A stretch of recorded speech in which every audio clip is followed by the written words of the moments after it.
Loltoonni Eertiriyaa keellaa naannoo Zaalambassaa jiru kaasuun dhagahame. Ministeerri Fayyaa hospitaalotaa fi yuunivarsiitiiwwan biyya keessaatiif hojjettoota hanga ammaatti hojii irratti hin argamne maqaa isaanii dabarsanaaf kennaa jechuun dhagahameeti kan inni jiru. Kabajamtootaa fi jaalatamtoota hordoftoota qaroo miidiyaa nageenyi keenya kan kabajaa fi jaalalaa iddoo jirtan hundatti isin haa gahu jechaa oduu keenya kan guyyaa har'aatiif qabannee isinitti himnaa hanga xumuraatti nu waliin tura. Waraana naannoo Tigraayitti gaggeeffame hordofuun loltoonni Eertiriyaa naannawa daangaa Tigraay qabatanii turan buufata sakatta'insaa yookaan keellaa daandii Addagiraat irraa gara Zaalambassaa geessu irratti kaa'anii turan kaasuu isaanii qondaalli naannichaa dubbatan. Dhiheenya kana waa'ee Eertiriyaa naannoo Tigraay to'atee ture keessaa ba'uu isaa miidiyaalee hawaasaa garaagaraa irratti qoodamaa kan jiru yommuu ta'u naannolee daangaa kana irratti argaman biyyoota lameenii wal qunnamsiisan banaa ta'uun isaanii ammoo himamaa tureera. Haa ta'u malee jiraattonni naannawa sanaa yookaan naannawa daangaa irratti argaman akka jedhanitti waraanni Eertiriyaa ammallee naannawa gadhiisanii akka hin baane dubbatamee jira. Naannoleen qabamanii turan akka Zaalambassaa, Raamaa, Shiraaroo fi Baadmee ammallee to'annoo warroota yookaan waraana Eertiriyaa jala akka jiran gabaasaaleen naannawa sanii bahan ni agarsiisu. Haa ta'u malee qondaalli naannichaa maqaan isaanii akka hin dhahamneef gaafate akka himanitti keellaan waraanni Eertiriyaa daandii Zaalambassaa irratti argamu akka lakkoofsa Itoophiyaa caamsaa 10 bara 2017 torban lamaan keessatti kaasuun isaanii dhagahameera jechuun dubbateera.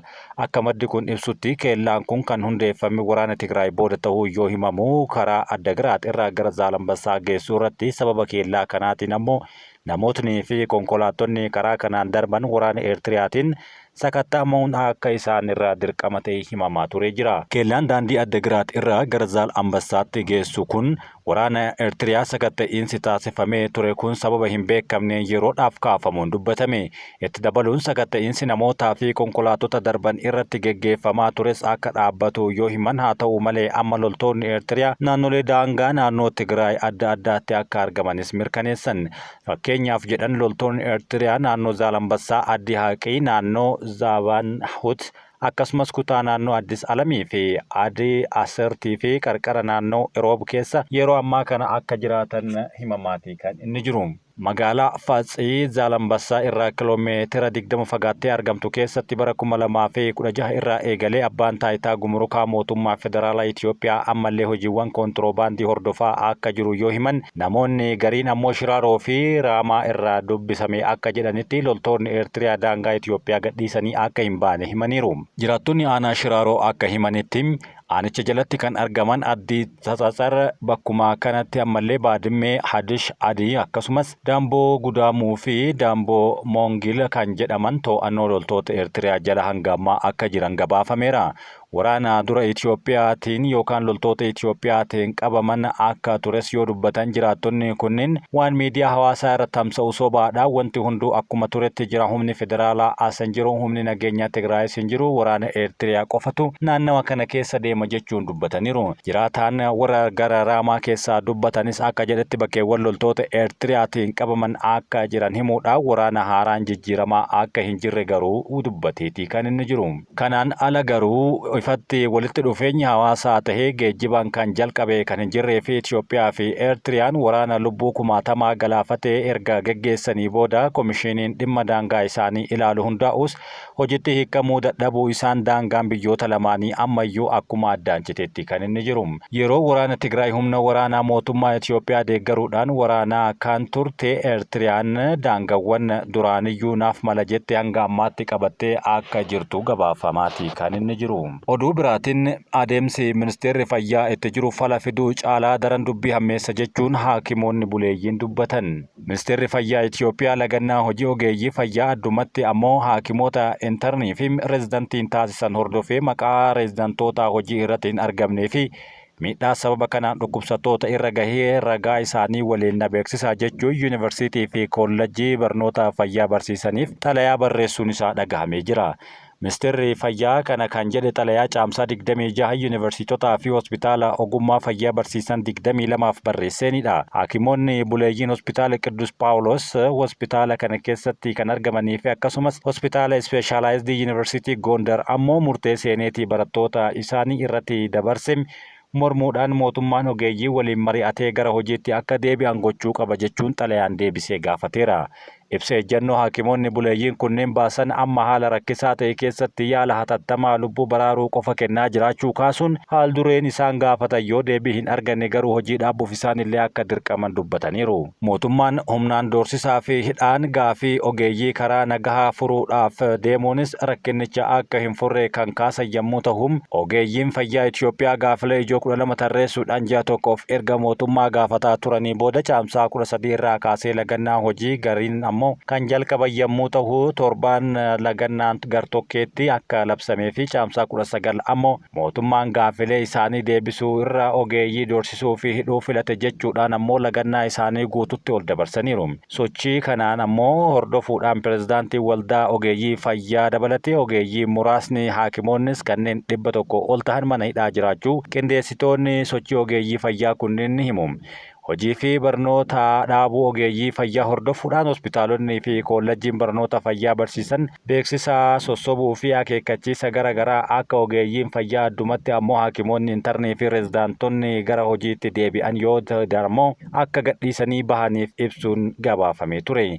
Sana hordofuudhaan hospitaalota kanneen akka Xiqur Ambassaa, Qiddus Paawulos, koolleejjii meedikaala hospitaala Adaamaa, yuunivarsiitiiwwan akka Hawaasaa, Walqixxee, Goondarii fi kan keessatti haakimoonni intarnii fi rezidaantonni mooraa gadi dhiisanii akka bahanis gabaafamee jira. Hospitaalonni kunneenis beeksisa qacarrii ogeeyyii fayyaa 200 hanga 400 baasaa akka jiran gabaasaaleen kan eeru yommuu ta'u, yuunivarsiitiiwwan tokko murtee seeneetii haakimoonni intarnii fi rezidaantonni hojii isaanii irratti hin argamne kan naamusa cabsan jedhan irratti barnoota isaanii irratti akka geggeeffamu murteessuu beeksisaniiti kan isaan jiran. Ministeerichi ammoo xalayaa lakkoofsa 2244 fi 18 dhaabbilee gara 22 ta'aniif barreessaniin haakimoota ispeeshaalaayizidii isaanii leenji'an rezidaantoota kan ministeerichi ispoonsara godhu irratti xiyyeeffate yoo ta'u, ogeeyyiin kunneen bakka hojiin isaaniitti argamuu dhabuun miidhaan dhukkubsattoota irra gahe hanga caamsaa 29tti ragaa walitti akka qabamuun beeksifamu gaafatee jira.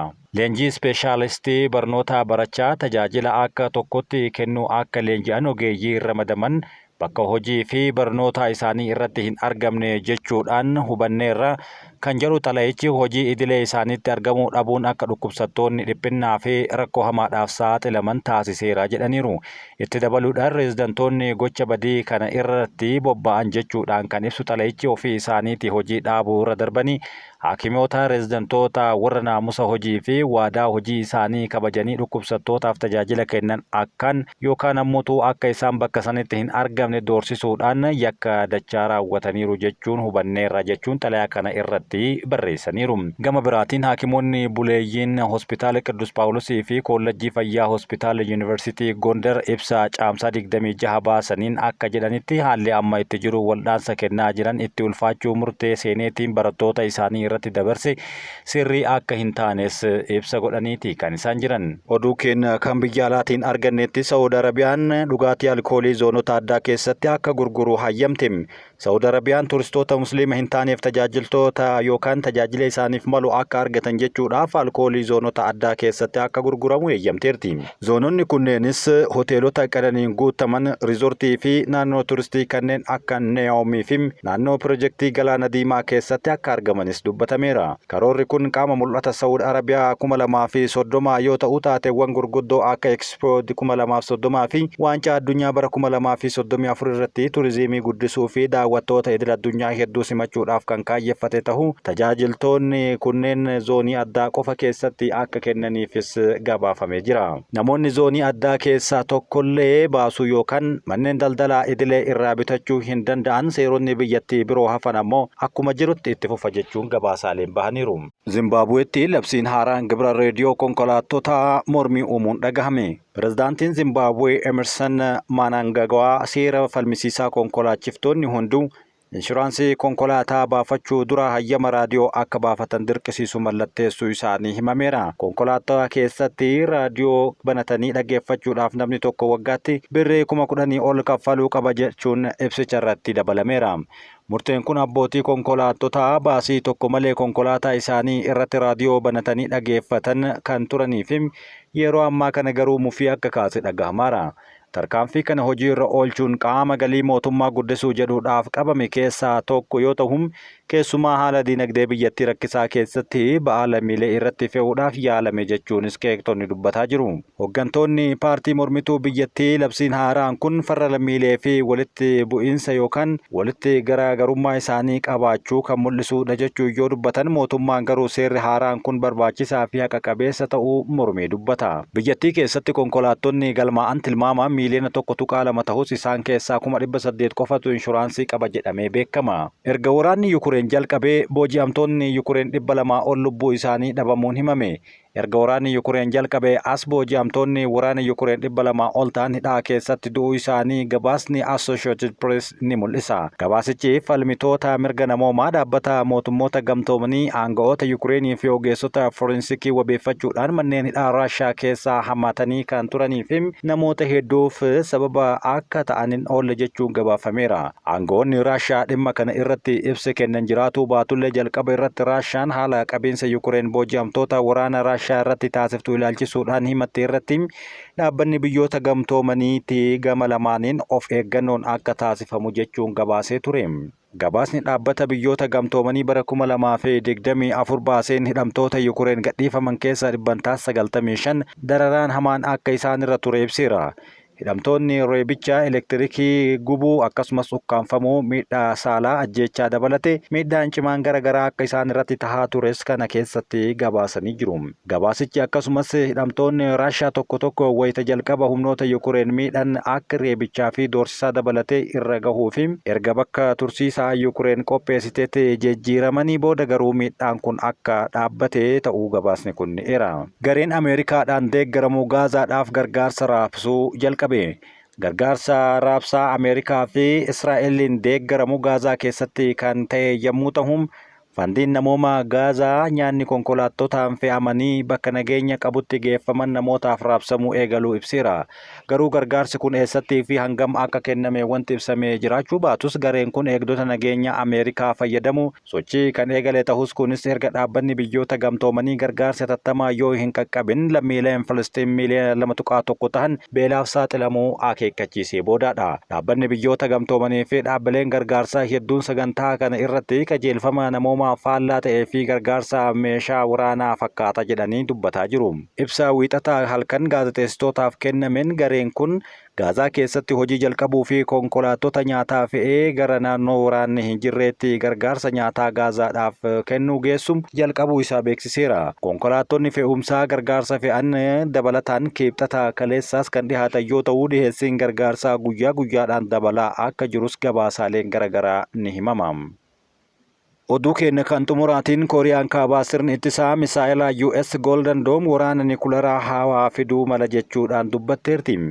Kooriyaa kaabaa Ameerikaan sirna waraanaa misaa'ilaa qolatu Golden Dome fayyadamuudhaan doorsisuun waraana nikuleeraa hawaa fiduu akka danda'u sodaattee jechuun dubbataarani. Sirni ittisaa Doonaald Tiraamp yeroo isaa White House yeroo xumurutti hojjetamee dhuma jedhame yaaddoo haleellaa baalastikii fi misaa'ilaa dhaloota dhufuu qolachuu irratti xiyyeeffata yoo jedhan, Ministeerri Haajaa Alaa Pyongyang ammoo karoora US kana ofittummaa fi anatu beekaa guddaadha jechuudhaan qeeqee jira. Washington hawaa iddoo waraanaatti geeddaruudhaaf waan hunda gooti jechuudhaan akeekkachiisuun booda karoorri kun addunyaan dorgommii nikuleeraa fi meeshaa waraanaa hawaatti fiduu danda'a jechuun sodaa qabu dubbateera. Kooriyaan kaabaa Ameerikaan akka diinaatti kan ilaaltu yoo ta'u, waltumsa waraanaa Kooriyaa kibbaa fi Ameerikaan taasisanis ni balaaleffata. Pyongyang kanamaaf karoora Golden Dome kana meeshaa waraanaa nikuleeraa meeshaa fi yookaan ammoo kan mataa isheetiif akka yaaddootti ilaaluu dandeessi jechuudhaan Kooriyaa kibbaa Instituutii Tokkummaa Biyyaalessaatti xiinxallaan gameessi Hong Min Associated Pressitti himeera. Yoo Ameerikaan sirna misaa'ilaa qolattu yoo hojjette ta'e ammoo Kooriyaan kaabaa sirna waraanaa kana keessaa bahu yookaan ittisu hojjechuu qabdi jechuudha. Dubbatanii bara 2022tti Kooriyaan kaabaa biyya nikuleeraa jechuudhaan seeraan kan of labsite yoo ta'u, waggoota dhihootti garuu misaa'ilaa fi akkasumas baalastikii furguggisuu yaalii ishee taasisuu hanga guyyaa har'aatti itti fuftee jirti. Kabajamtootaa fi jaalatamtoota hordoftoota keenyaa oduu fi odeeffannoowwan keenya kan ammaaf qabanne kanuma hanga xumuraatti waan waliin turtaniif galatooma.